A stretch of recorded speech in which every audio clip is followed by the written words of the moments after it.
This week we've got a story from Polestar, story from Toyota, Penske Automotive Group, Russian gas and what it means to the industry, Ford EV, Ford electric vehicle for the police in America, and run your house on your car. Hello, I'm Paul Callan and welcome to this week's MotorZen News.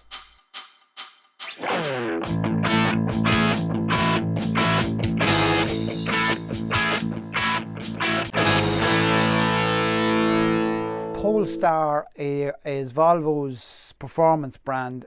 They've carried out a survey in America, and there's some interesting stuff to be learned from that survey about the future of our industry. Number one thing was 55% of people who've purchased EV cars have not purchased them for environmental reasons. And what they've worked out from this as well is the idea of a luxury vehicle or a performance vehicle is no longer determined by what's under the bonnet. The main big drivers now on luxury stroke performance is connectivity, seamless connectivity, integration with existing ecosystems that exist, digital ecosystems that exist in the car. Polestar were first in the market with the Google infotainment system, and they've realised that this is really attracting consumers. It's mad to think that it's how the infotainment system performs is a major draw for the consumer now. Other interesting stuff to come out of this survey was 57% of millennials, which is 25 to 40 year olds, they are confident in purchasing new EV brands. And again, with new EV brands, Polestar, which people in the trade know Polestar as Volvo, but to the average consumer, Polestar is a completely new brand. They've never heard of it before. So they've figured out that, people aged 25 to 40, millennials, 57% are happy to go with these new EV brands. 28% of baby boomers, that's 57 to 75. And interestingly, I'm not in any of those categories there. Gen Z, what they've learned about Gen Z, which is 18 to 24 year olds, is that they want to appear environmentally conscious. So again, this is the 18 to 24 year olds want to be linked to or connected to anything that's environmentally friendly, and it makes them look that they're environmentally conscious. So you can see how the change is coming, how, when you talk to people of the kind of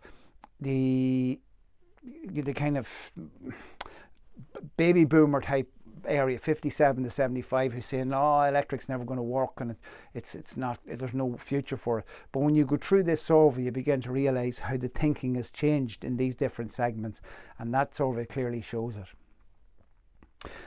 Toyota and a company called Yamato are looking at a concept. They're experimenting and they're researching swappable battery packs for commercial vehicles. So, okay, one of the reasons, and a thing that's been heard from Toyota a lot, is that if you can make the battery smaller, you can reduce the price of the electric vehicle. And some of the thinking in this concept is to do with that. But what they're exploring is the idea that you have standardized battery packs on commercial vehicles. This will mean that it's lower cost because it's a smaller battery pack. Reduced burden on the charging infrastructure. What they're identifying is that if you introduce commercial vehicles, the requirements for the infrastructure, the capacities needed to charge these heavier vehicles, heavier batteries, would be massive. And they're saying if we actually now use interchangeable ones, we can charge them off peak and use the system in a different way.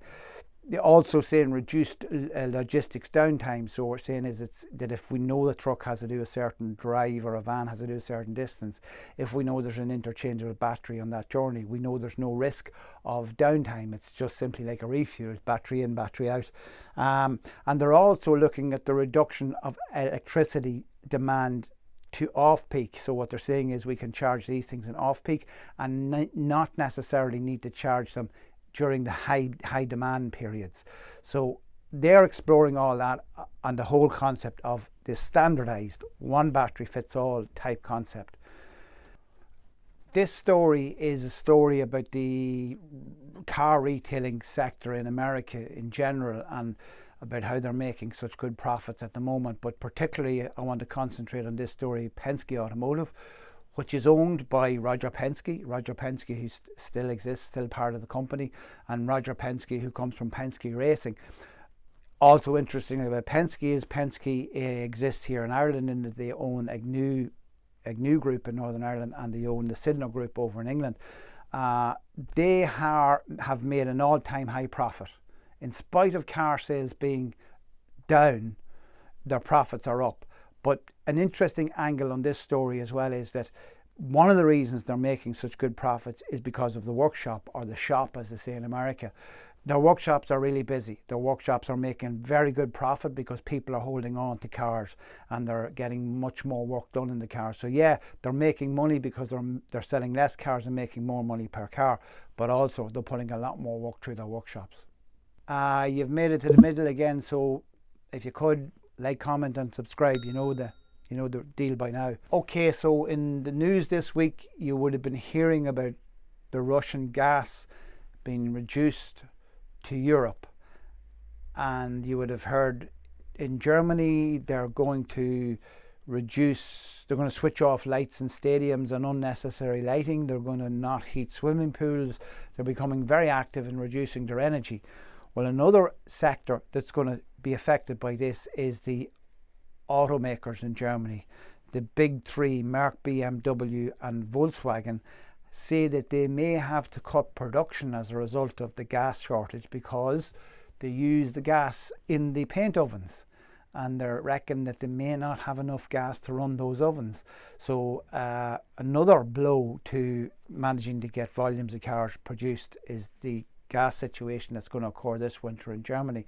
Herbert Diess, who is the CEO of Volkswagen Group, has just been fired as well. So the very top guy has just been given his marching orders. One of the reasons is that the Labour representative body on the board of the Volkswagen Group are not happy that he's been suggesting that there will be 30,000 job losses within the group from traditional car building roles as a result of EV. You don't need as many people, and it's a massive number, 30,000 people that may not be employed anymore based on the fact that the commitment to EV. Also, they're saying ID3 and ID4 failed to hit its sales targets on his watch, and now the question mark is Herbert Diess was the guy driving the drive towards EV, and now the question mark is, has that been a good bet? Their target is to spend 89 billion on EV research, development and technology by 2026, and now people within the organisation, people within the industry are thinking maybe Volkswagen may not have gone off in the right direction. NCTS, the Irish Independent, has done a survey. Dublin, Cavan, Kildare, Louth, Meath. If you want to test in any of those counties and you try to book it now, it's January before you'll get a booking. 8 of the 48 test centres only 8 of the 48 can offer you a test this year. The rest of them are into next year. Incredible situation. Not good for the trade, because cars are running around now not having tests done. Necessary work that might have come into the workshop now won't come in because of these delays. They're saying the pandemic and staff shortages. So we're back here again to the shortage of mechanics. And also they're saying no show for bookings is also partly the reason. So, which is ridiculously crazy that people, it's so hard to get a booking and then they don't show up for it. But this is not a good situation for the independent repair workshop, because the whole rhythm of car testing is lost now. And for an organisation that makes so much money and so much profit, it really has created a bad situation in our industry. Ford EVs. Ford have a purpose-built F-150 Lightning for the police forces of America. So they're ready to introduce their new electric F-150 into the police force. It's going to have a 0 to 60 of under 4 seconds. Heavy duty seats with reduced bolsters so that the The police officers carrying guns can get in and out of the car easier. Built-in intrusion plates, roof LED warning beacons, reinforced top tray mounting so that you can mount the police equipment on it.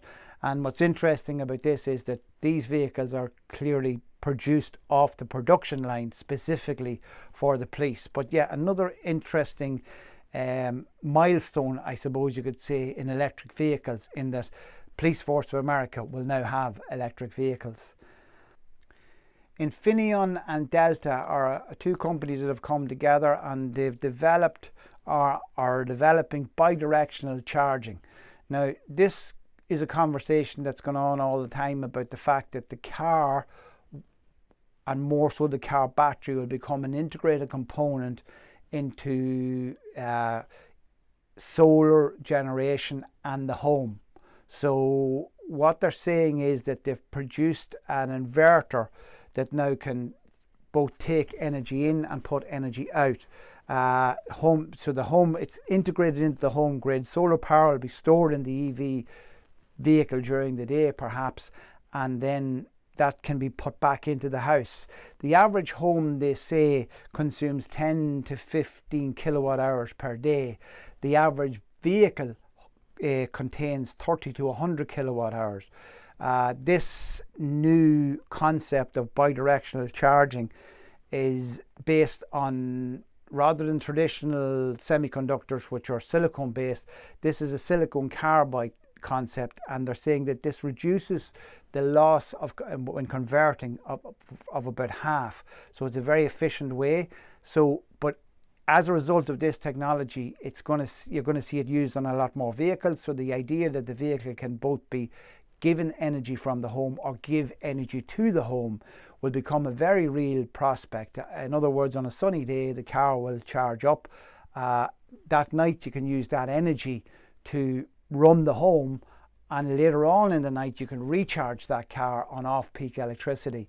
So very interesting. They're saying that this system will also run at 34 amps peak efficiency at 97.5% of the time. So this whole idea now of the car being more than a car is really starting to materialize as a result of technology like this. That's it for this week. Thanks for watching, and tune in next week and we'll see what we have for you. Thanks. Bye.